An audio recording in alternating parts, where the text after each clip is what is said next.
സ്നേഹത്തോടെ മിനീസ് കിച്ചണിലേക്ക് ഹാർദവമായ സ്വാഗതം. തിരക്കേറിയ രാവിലെകളിൽ പ്രഭാത ഭക്ഷണം ഉണ്ടാക്കുന്ന ജോലി കുറച്ച് ശ്രമകരം തന്നെയാണ്.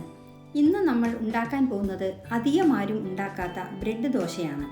കുതിർക്കേണ്ട, പുളിപ്പിക്കേണ്ട, ഇൻസ്റ്റൻ്റായി 5 മിനിറ്റ് കൊണ്ട് നല്ല കിടിലൻ ഗോൾഡൻ കളറിലുള്ള ദോശ തയ്യാറാക്കാം.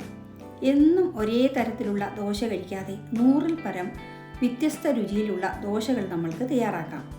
ഉണ്ടാക്കാൻ വളരെ എളുപ്പവും കഴിക്കാൻ നല്ല സ്വാദുമുള്ള ഈ ദോശ ഉണ്ടാക്കുന്നത് എങ്ങനെയെന്ന് നോക്കാം. ഈ ദോശ രാവിലത്തെ ബ്രേക്ക്ഫാസ്റ്റിനോ ഡിന്നറിനോ ഉണ്ടാക്കാം. ഒട്ടും നേരമില്ലാത്ത വീട്ടമ്മമാർക്കും ബാച്ചിലേഴ്സിനും 5 മിനിറ്റ് കൊണ്ട് തയ്യാറാക്കിയെടുക്കാം. വീഡിയോയിലേക്ക് പോകുന്നതിന് മുമ്പ് നിങ്ങൾ ആദ്യമായാണ് നമ്മുടെ ചാനൽ കാണുന്നതെങ്കിൽ ഒന്ന് സബ്സ്ക്രൈബ് ചെയ്ത് താഴെ കാണുന്ന ബെൽ ബട്ടൺ കൂടി ഇനേബിൾ ചെയ്യണേ. എന്നാലേ നമ്മളിടുന്ന വീഡിയോസിൻ്റെ തുടർ നോട്ടിഫിക്കേഷൻ നിങ്ങൾക്കുടനെ ലഭിക്കുകയുള്ളൂ. ആദ്യം നമ്മൾ ഉണ്ടാക്കുന്നത് ബ്രെഡ് കൊണ്ടുള്ള ദോശയാണ്. എല്ലാവരുടെ വീട്ടിലും ബ്രെഡ് ഉണ്ടാവുമല്ലോ. അത് വെച്ച് നമുക്കൊരു കിടിലൻ ദോശ തയ്യാറാക്കാം. അപ്പോൾ നമുക്ക് തുടങ്ങിയാലോ. ഇതിന് 5 ബ്രെഡ് സ്ലൈസ് എടുക്കുക. ബ്രെഡിൻ്റെ സൈഡിലുള്ള ബ്രൗൺ കളറിലുള്ള ഭാഗം മുറിച്ചു മാറ്റുക. ഇത് കളയണ്ട. പാനിൽ വെച്ച് ഒന്ന് ചൂടാക്കിയോ അല്ലെങ്കിൽ 1 മണിക്കൂർ വെയിലത്ത് വെച്ചെടുത്തതിന് ശേഷം മിക്സിയിലിട്ട് പൊടിച്ചെടുത്താൽ കട്ട്ലറ്റിനും മറ്റും ഉപയോഗിക്കുന്ന നല്ല ഒന്നാം തരം ബ്രെഡ് ക്രംസായി. അരികെ മുറിച്ച് ബ്രെഡ് ഒന്ന് കൈകൊണ്ട് മുറിച്ച് മിക്സിയിലേക്ക് ഇട്ട് കൊടുക്കുക. ഒന്ന് കറക്കിയെടുത്താൽ ബ്രെഡ് പൊടിഞ്ഞു കിട്ടും.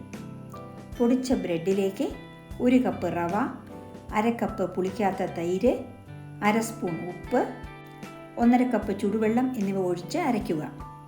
ദോശമാവിൻ്റെ കൺസിസ്റ്റൻസിയാണ് ബ്രെഡ് ദോശയ്ക്ക് വേണ്ടത്. അരച്ച മാവ് ഒരു പാത്രത്തിലേക്ക് മാറ്റുക. വെള്ളം കുറവാണെങ്കിൽ കുറച്ച് വെള്ളം ഒഴിച്ച് ഒന്ന് ലൂസാക്കി എടുക്കുക. ഇനി ഇതിലേക്ക് 1/4 സ്പൂൺ സോഡാപ്പൊടി ചേർക്കുക. സോഡാപ്പൊടി ചേർക്കുമ്പോൾ സോഡാപ്പൊടിയുടെ മുകളിൽ 1 സ്പൂൺ വെള്ളം ഒഴിച്ചതിന് ശേഷം മിക്സ് ചെയ്യുക. സോഡാപ്പൊടി എല്ലായിടത്തും ഒരുപോലെ കലരുന്നതിന് വേണ്ടിയാണ് ഇങ്ങനെ ചെയ്യുന്നത്. ഇനി ഇത് പുളിപ്പിക്കാനോ കുറച്ച് നേരമോ ഒന്നും വയ്ക്കേണ്ട ആവശ്യമില്ല. ഉടനെ തന്നെ ദോശ ഉണ്ടാക്കിയെടുക്കാം.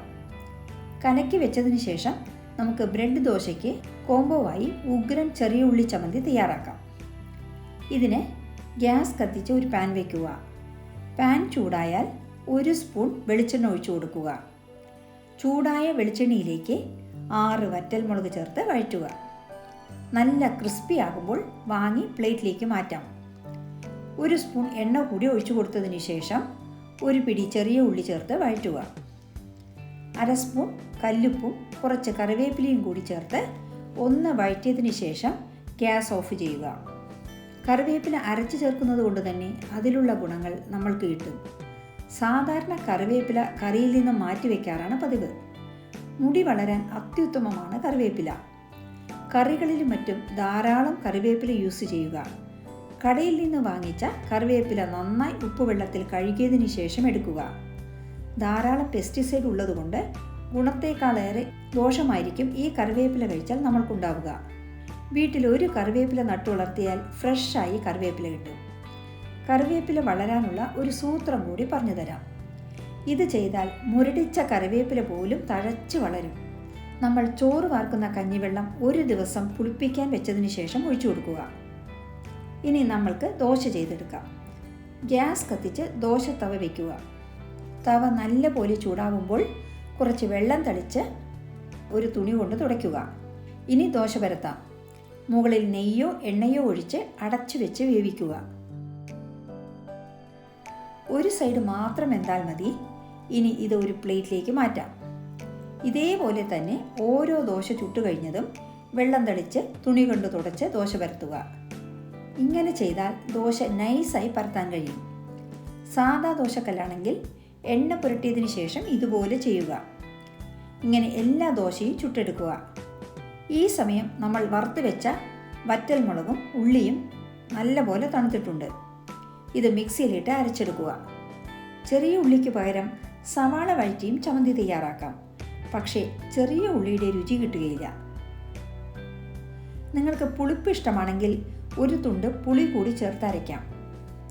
കുറച്ച് വെളിച്ചെണ്ണ കൂടി ചേർത്താൽ സൂപ്പറായി.